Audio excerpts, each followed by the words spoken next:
Hello guys, इस video में हम सिनोनिम्स को सीखने वाले हैं क्योंकि सिनोनिम्स एक बहुत ही इंपॉर्टेंट थिंग होती है किसी भी सर्च सिस्टम के अंदर। तो यहाँ पर देखिए मोंगोडीबी ने ये ऑफिशियल डॉक्यूमेंट दिया है जिसके अंदर सिनोनिम्स को हम इनेबल कर सकते हैं by adding into MongoDB index. और उसके लिए हमें एक डिफरेंट कलेक्शन भी बनाना पड़ता है सिनोनिम्स का। उसके अंदर कुछ टाइप होता है, इन सभी के टाइप और सिनोनिम्स का सिंटेक्स इंडेक्स में अपडेट करने के लिए यहाँ पर इन्होंने दिया है।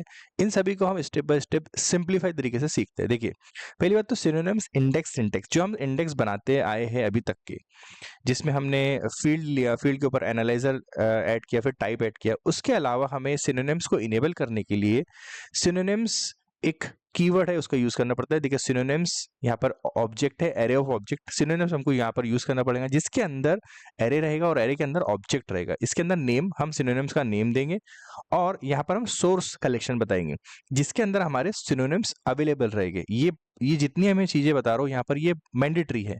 तो इस हिसाब से अगर हम स्टेप बाय स्टेप देखें तो पहला है कि हमको कलेक्शन बताना पड़ेगा। कलेक्शन के अंदर हम किस तरीके से उस कलेक्शन को के अंदर डेटा को पुट करते हैं उसका भी एक फॉर्मेट है जिन्होंने यहाँ जो मोंगोडीबी ने हमको दिया उसको भी हम नीचे सीखेंगे। देन उसके बाद एनालाइजर आप यूज कर सकते हैं, जैसे हमने सीखा था standard analyser, English analyser, keyword analyser, जितने टाइप के एनालाइजर है आप वो उन सभी को यूज कर सकते हैं। तो पहली बात तो रही कि सिंटेक्स में हम अगर हमको अपडेट करना है, सिनोनिम्स को इनेबल करना है बेसिकली हमारे कलेक्शन के ऊपर, तो हम कैसे करेंगे? उसके लिए हमको यहाँ पर इस तरीके से सिंटेक्स, ये जो सिंटेक्स है उसको हमारे इंडेक्स में अपडेट करना पड़ेगा। अब इंडेक्स देखिए अब कैसा करना पड़ेगा, सिनोनिम्स इंडेक्स एग्जांपल। ये हमारा इंडेक्स है, ये पहले जैसा था यहाँ तक के हमारा इंडेक्स होता था। अब एक्स्ट्रा चीज यहाँ पर आ रही है सिनोनिम्स। अभी यहाँ पर मैंने यूज किया है एनालाइजर, लुसीन, स्टैंडर्ड। अब आप याद रखें कि यहाँ पर एनालाइजर आपको सेम यूज करना है जो आपने यहाँ पर यूज करे।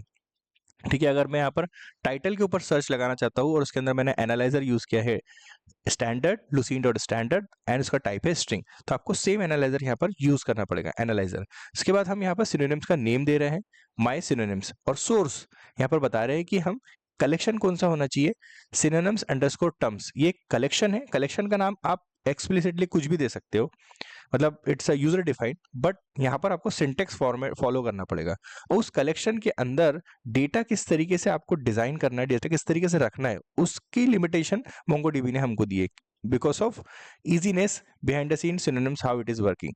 अब सिनोनिम्स कलेक्शन जो हम यहाँ पर बात कर रहे हैं, ये जो कलेक्शन है सोर्स कलेक्शन, इसके अंदर डेटा इस तरीके से होना चाहिए। देखिए मैपिंग टाइप जो की होना चाहिए, मैपिंग टाइप इक्विवेलेंट। इक्विवेलेंट का मतलब है ये है कि इसके अंदर ये जो सिनोनिम्स है वो बोल सकते हैं हम रिवर्स सिनोनिम्स है, मतलब ये वन वे और टू वे सिनोनिम्स, इसको टू वे सिनोनिम्स बोलते हैं। यानी कार, यहाँ पर हमको जो सर्च टर्म आ रही है वो सिनोनिम्स का पार्ट हो सकती है। देखिए अगर कार को मैंने सर्च किया तो व्हीकल वाले डॉक्यूमेंट सर्च होंगे, ऑटोमोबाइल वाले डॉक्यूमेंट भी सर्च होंगे। इन द सेम वे मैं व्हीकल वाले डॉक्यूमेंट को अगर व्हीकल सर्च करता हूँ तो कार वाले डॉक्यूमेंट भी सर्च होंगे एंड ऑटोमोबाइल वाले डॉक्यूमेंट भी सर्च होंगे। अगर मैं ऑटोमोबाइल सर्च करता हूँ मेरी क्यूरी के अंदर तो व्हीकल एंड कार वाले डॉक्यूमेंट भी सर्च होंगे। तो इसको बोलते हैं टू वे सिनोनिम्स। ये अगर मैपिंग टाइप इक्विवेलेंट लिखेंगे हम तो यहाँ पर हमको इनपुट लिखने की जरूरत नहीं है कि क्या इनपुट आएगा तो क्या सिनोनिम्स अप्लाई करना है, ये इक्विवेलेंट में जरूरत नहीं है। ये हर एक जो ये टर्म है वो अपने आप में सभी सिनोनिम्स को यहाँ पर सपोर्ट करेगा।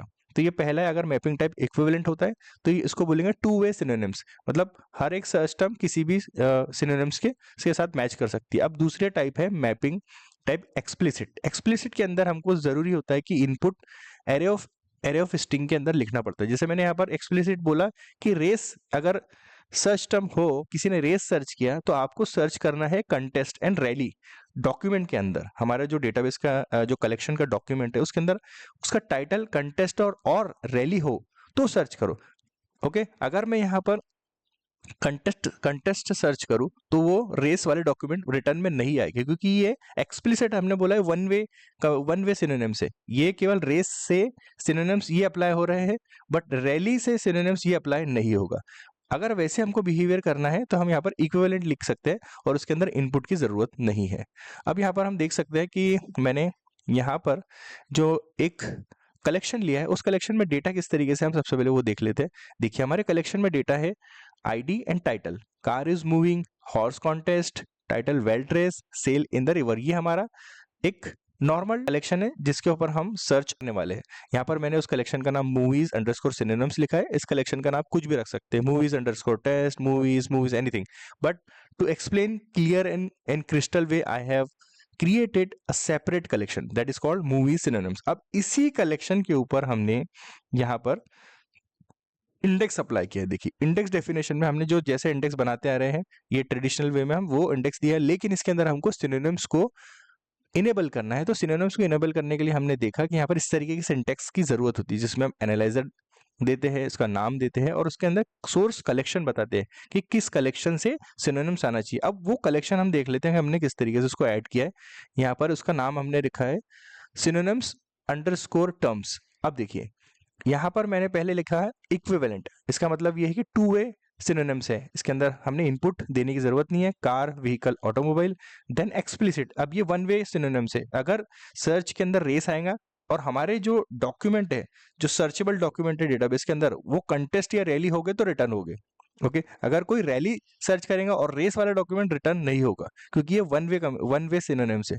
द सेम वे यहाँ पर हमने देखिए इक्विवेलेंट लिखा है, तो ये टू वे सिनोनिम्स है।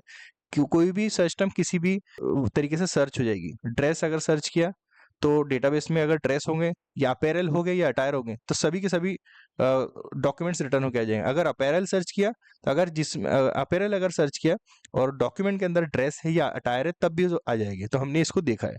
अब यहाँ पर हम देखते हैं कि हम क्यूरी को किस तरीके से लिख सकते हैं। तो आप एग्रीगेशन के अंदर आइए, मैंने यहाँ पर क्यूरी लिखा है, सिंपल सिंटेक्स है, जैसा सिंटेक्स आता है हम सीखते आ रहे हैं वैसा। इसके अंदर हमने शुड क्लॉज यूज किया और टेक्स्ट यूज किया। यहाँ पर हम क्यूरी यूज किया है, पाथ यूज किया है। देन सिनोनिम्स को ऐड करने के लिए यहाँ पर आपको सिनोनिम्स नेम को ऐड करना पड़ेगा, जो हमने यहाँ पर दिया है। देखिए ये माई सिनोनिम्स, ये सिनोनिम्स नेम को हमने ऐड किया है। और अगर देखिए अभी मेरे डेटाबेस के अंदर मैं यहाँ पर बोट सर्च कर रहा हूँ, अभी मेरी सर्च क्यूरी के अंदर बोट सर्च कर रहा हूँ, लेकिन रिटर्न क्या हो रहा है, सेल इन द रिवर। अब देखिए ये, अब यहाँ पर कहीं भी आप देख लीजिए यहाँ पर बोट नहीं है। अब हम अगर सिनोनिम्स में जाए तो यहाँ पर आप देख सकते हैं बोट, ये है एक्सप्लिसिट। ओके, बोट सर्च किया है तो वेसल एंड सेल रिटर्न हो रहा है। अगर मेरा अभी डॉक्यूमेंट के अंदर क्या है, अगर मैं यहाँ पर बोट सर्च करूँ तो ये बोट सर्च किया तो ये वन वे, एक्चुअली ये वन वे वो है, वन वे सिनोनिम से बोट से ये सेल वाली चीजें आ रही है। अगर मैं यहाँ पर वेसल सर्च करूं, देखिए वेसल,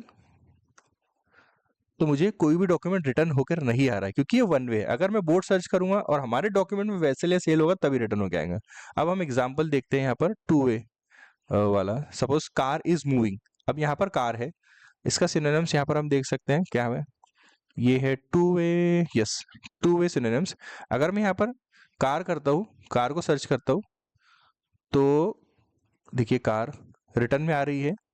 ओके, ये टू वे है तो कार भी रिटर्न में आ रही है। अगर मैं यहाँ पर व्हीकल सर्च करता हूँ, देखिए अभी इसके अंदर व्हीकल है क्या, किसी के अंदर नहीं है, लेकिन ये सिनोनिम्स इनेबल करने की वजह से कार वाले भी डॉक्यूमेंट आ रहे हैं। अगर मैं यहाँ पर इसका तीसरा सिनोनिम्स होता ऑटोमोबाइल, अगर सर्च करूँ यहाँ पर ऑटोमोबाइल, देखिए तो फिर भी यहाँ पे कार के रिजल्ट आ रहे हैं। इन द सेम वे अगर हम यहाँ पर सर्च करें, ये तो देख लिया हमने, ड्रेस, ड्रेस को सर्च अगर मैं करूँ, देखिए वेल ड्रेस आ रहा है।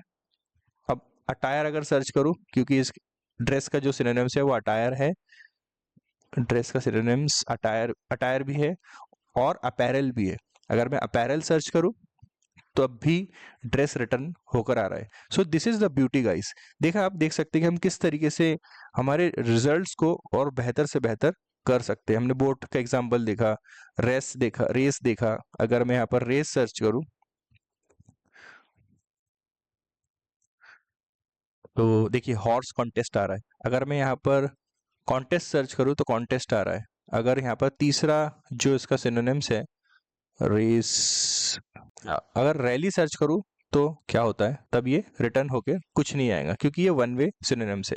तो इसके अंदर हमने यहाँ पर सीखा कि अगर आपको सर्च सिस्टम बनाना है तो सिनोनिम्स कितने इंपॉर्टेंट होते हैं, क्योंकि ऐसा जरूरी नहीं है कि हमारे डेटाबेस में अगर कोई सर्च टर्म है तो यूजर वही सर्च टर्म को सर्च करेगा, उसके लिए हमको सिनोनिम सपोर्ट्स भी देना बहुत जरूरी है। जैसे आपका अभी के जो सर्च सिस्टम है हमारे क्विक कॉमर्स है, like Swiggy, Instamart, Flipkart, Myntra, इनके अंदर भी सिनोनिम्स सपोर्ट दिया हुआ है। तो सिनोनिम सपोर्ट से क्या होता है कि हम ज़्यादा से ज़्यादा बेहतर से बेहतर रिजल्ट्स को यूजर्स को प्रोवाइड कर सकते हैं। तो guys, I hope you guys enjoyed the video, so please like and share the video, subscribe the channel as well. इस वीडियो में इतना ही, मिलते हैं नेक्स्ट वीडियो में, तब तक के लिए गुड बाय।